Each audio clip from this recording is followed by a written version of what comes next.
Hello everyone, welcome back to Nails by Sora. Hope everyone is doing well. Welcome back to the channel if you have been here before. If you're not, well, if you haven't, welcome back. Wow. Welcome in general to the channel where the person cannot speak. Yeah, so welcome. Sit down, relax, watch this video. I'm doing a straightforward, well, semi-straightforward French manicure. I'm on a pretty big French manicure kick lately. I think it's just really classy. It makes your fingers look a little bit longer. It's a little bit more elegant, and it's just one of those designs that I keep going back to. I see a lot of kind of abstract Frenches going around lately with just multicolored lines and geometric shapes. And I kind of just wanted, actually I should say that this wasn't the original plan for this video. I have these Fimo pieces. They're those clay slices of, well, there's many different kinds of Fimo designs, but the ones that I have are fruit slices. And I wanted to do kind of like a lunula accent. The lunula is the area of the nail that's right above the cuticle line that looks like a half moon. And I wanted to kind of do a fruit slice accent of the lunula area and kind of mix in a French manicure or ombre style accent to it. But I couldn't quite figure out how to build up the nail around the Fimo slices without making it very bulky. So I did play around with it today on acrylic tips just to get the feel of it, and I'll be doing a manicure coming up, but I really wasn't in the mood to mess with it, so I decided to default to my second choice, which is standard French and then chromed, because chrome is kind of having its day for the past 6 months. Everybody's up, all up in the chrome accents, and it's just adds a little bit of extra, zing to the nail. So I wanted to do the French manicure with the chrome on top, so that's what I did.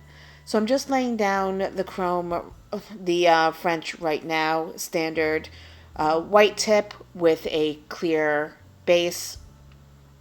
And I'm going to just quickly walk you through my process of how I do the smile line. Now, I kind of talked over it for when I did the first three nails of my left hand, where you draw a line from the base of where you want the smile to be up to the tip of the nail. Then you draw a horizontal line underneath it to mark that bottommost point. And then you connect the center down to the side along the sidewall. And I know that's kind of confusing as I say it without having the reference of me doing it at the same time, but it really makes it easier because then you can just fill in the area and touch it up with a little bit of acetone or using a long liner. So I kind of got lazy with it. I was talking to my sister on the phone and was getting distracted, so I ended up just drawing the line in freehand on my ring finger and my pinky. So if you've got a steady hand or you're used to doing it, it's pretty easy to just, draw the arch freehand style. But otherwise, all you're really doing is you're drawing a T with the top of the T going across the bottom of the smile line. And then you're drawing half moon arches from the middle to one side and then from the middle to the other side, if that makes any sense at all. So then after I had the smile line marked out, I just go in alternating. Like I said, I was distracted, alternating between just using the long liner or using a flat brush to fill in the area and then even it out with a little bit more white gel paint. And for this manicure, I'm using Madame Glam's gel paint, though you can use regular white gel polish, whatever your brand of choice is.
So these are the chromes that I was choosing from. I couldn't decide if I wanted a straight silver tone or if I wanted a shift.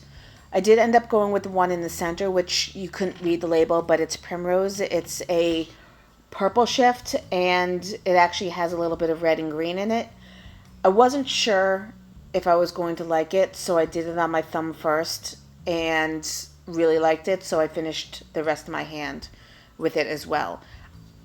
Originally, I was planning on just doing a white silver shift, but I really like the fact that it has the color added to it because depending upon what light you're in, if you're in blue light, yellow light, incandescent light, it has kind of a different tonality to it. And I keep getting distracted staring at my nails. Now, as you can see, I'm using a silicone tool to really scrub the pigment into my nail.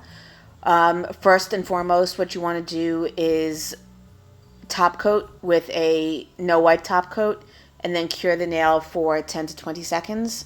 Then you'll scrub that pigment into the nail. You can use either a silicone tool, you can use one of those old-fashioned eyeshadow brushes, or you can use your fingers, so long as your fingers are clean and you remove all the oils from your fingertips so that you're not rubbing oil along with the pigment into your nail, because then it won't really adhere too well.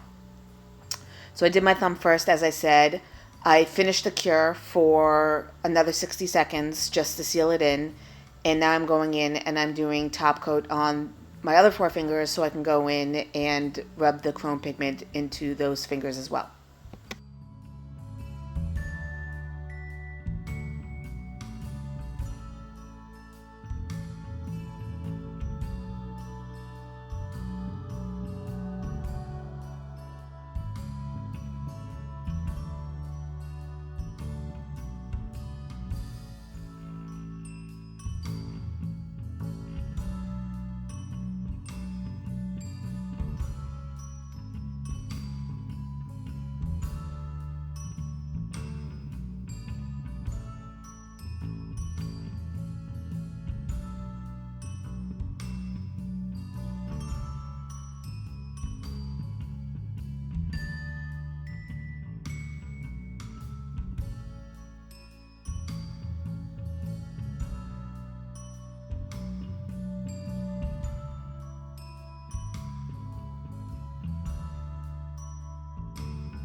So after you finish chroming your nails, you want to make sure that you clean up with a little bit of alcohol or acetone around the cuticle edge.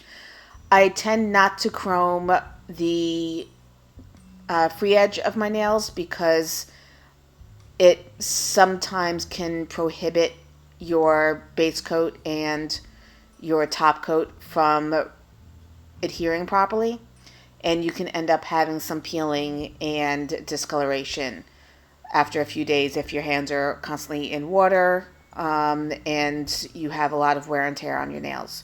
So I always, after I chrome, I do another layer of base coat so that I have a tacky layer on my nails, and then I go and do another layer of top coat. When you go and put your base coat on, make sure you're not scrubbing the brush up and down the nail because that's going to pull out the pigment. You want to use a little bit of extra gel base.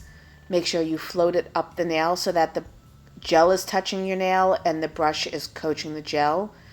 And then once that's cured, you can go in with your top coat as usual and finish off the manicure.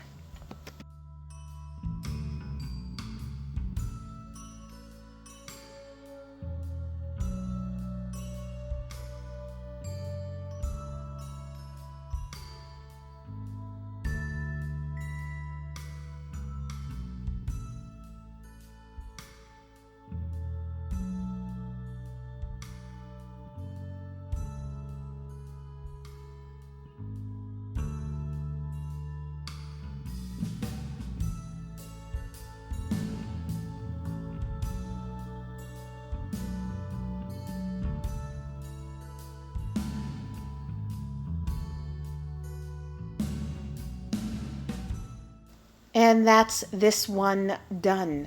I absolutely love the outcome. I hope you do too. I think chrome is just so classy and adds that little extra pizzazz to a pretty straightforward French manicure. Please let me know if you have any comments or questions down below.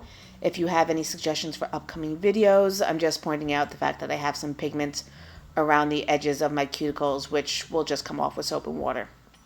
I'm going to finish up with some cuticle oil, and then I'm going to cleanse the nail with a little bit of alcohol just to get that oil residue off. And that's it. All the products will be listed in, or is listed in, the description box below. And please give me a like and a subscribe and hit that notification bell so that you always know when a new video is available, and I will see you soon.